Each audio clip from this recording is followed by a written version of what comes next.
Assalamu alaikum students, this is our iOS app development course and this is our iOS lecture 12, that is of UI and UX of iOS app development.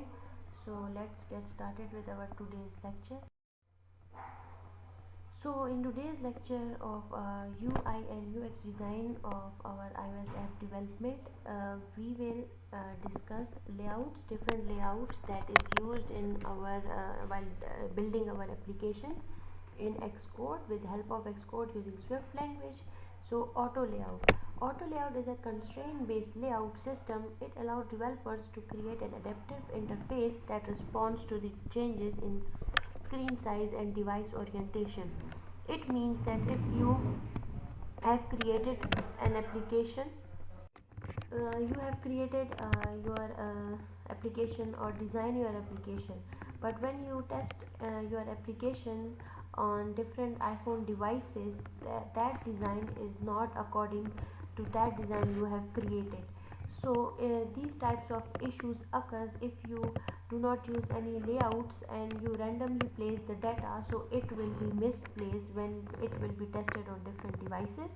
So to avoid this type of mistakes, we can use auto layout. Auto layout resizes the screens, adjust the orientation according to different devices, and your device or your application will respond according to different devices, and your layout will be consistent that you have created. So auto layout will be very helpful in that scenarios. Now we have constraints. These constraints express rules for the layout of label in the interface. The constraints, however, are expressed in mathematical form. For example, if we are defining the position of a button, so we want to say the left edge should be 30 points or the right edge should be 40 points. So in that cases, we define constraints. The constraints are accurate measurements that we want to place so that our buttons or our text fields etc. Fits the screens according to our requirements or the requirements of our clients. Sometimes we have to deal with some clients that want everything perfect according to their requirements, so in that cases these constraints are helpful. Now we have delegates and sources. So what does a delegate mean? Delegate means, like in simple word or in layman's language, we can say that delegate means that one person works on behalf of another person. So the delegation is a simple and powerful pattern in which one object in a program acts on behalf of or in coordination with another object. The delegating objects keep a reference to the other object. The delegating object is often a responder object that is responding to a user event. Delegation make it possible for one object to alter the behavior of another object without the need to inherit from it. In previous scenarios, we have to inherit one object from another object, and that was a tricky task. So delegation is helping in that scenario. We don't have to create complex subclassing or modify the complex objects with help of subclassing. We can easily modify complex pattern designs and objects with help of delegations.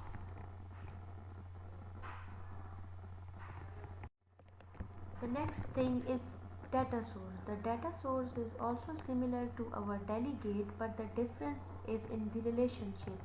Means that the data source delegation control user interfaces, but the delegate control the user interfaces, but our data source, as it names, identifies that it deals with the control of data.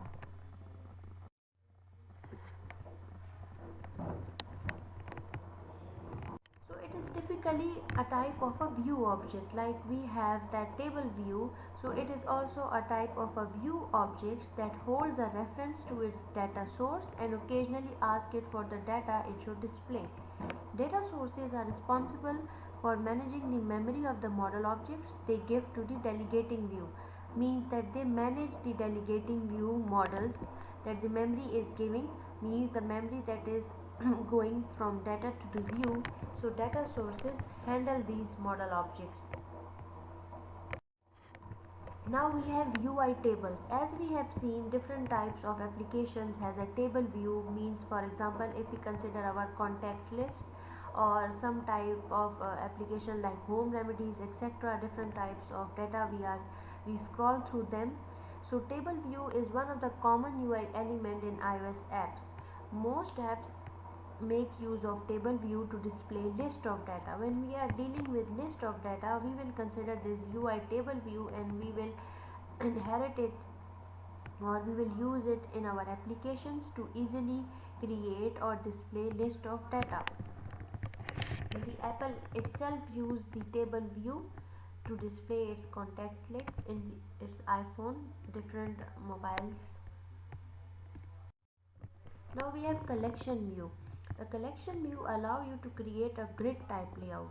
For example, different types of wallpaper apps, or if we are dealing with some photo applications or music apps, we can also take example of the SoundCloud app, right? We scroll through different images and on clicking upon that images that navigate to the other page and that plays the sound. So for displaying different photos or musics or some other data or app store, we use this collection view. It is perfect to set content that can scroll horizontally, right? It is very helpful while creating this type of applications. So these also all views should be kept in mind, so that in future if we create different applications, we will easily pick any of the view and can create our application instantly. The next is strong and weak references. Apple uses automatic reference counting (ARC) to manage and track memory usage on an app. Different type of applications require or occupy memory space according to its application size or its work it's doing. So automatic reference counting track this memory usage on an app. References are used to describe the relationship between objects. A strong reference means that you want to own the object you are referencing with this property. Once you set the property to nil, it will object get destroyed. We can increment the reference count of the object by 1. Means in strong references we own the object, mean we assign the object so that it cannot be replaced, but if once we write it nil, it will get destroyed. Increment it by only one value. Now we have weak. In contrast with a weak reference, we signify that we don't want to have control over the object's lifetime. Means we don't want that object lifetime. We want to use it for some time and then we can get rid of that object. So that type of objects will be weak references.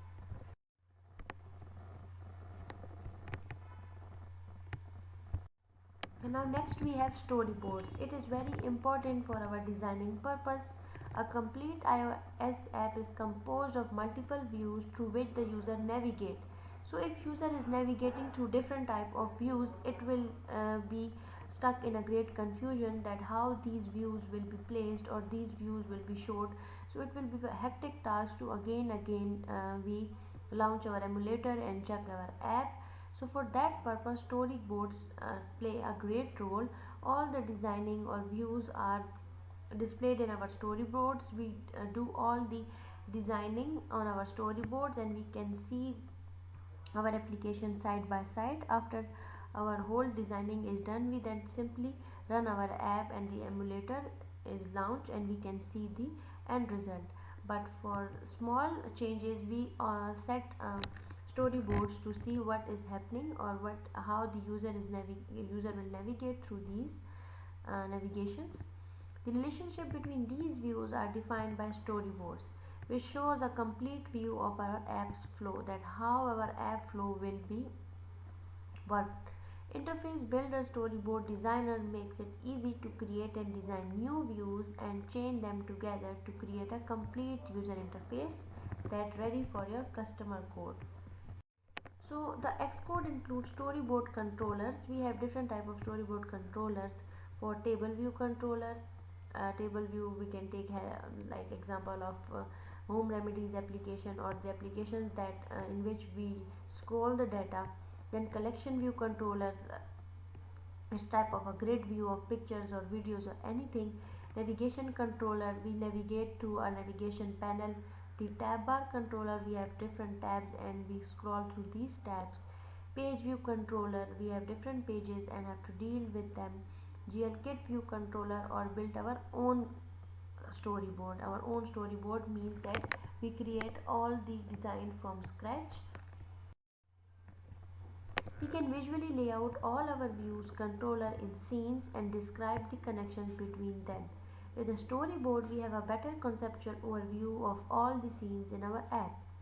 Describe the transitions between various scenes, that how these scenes will be changed, or how the user will navigate through different types of navigations or design patterns. So in that case, these storyboards helps us. So that was it for our today's lecture. We have discussed different type of views and layouts that we can use in our iOS applications, and that can be supported on different iOS application devices.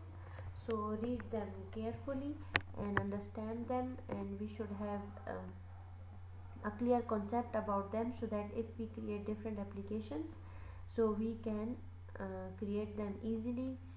For example, type of data entries or applications like weather apps or wallpaper apps.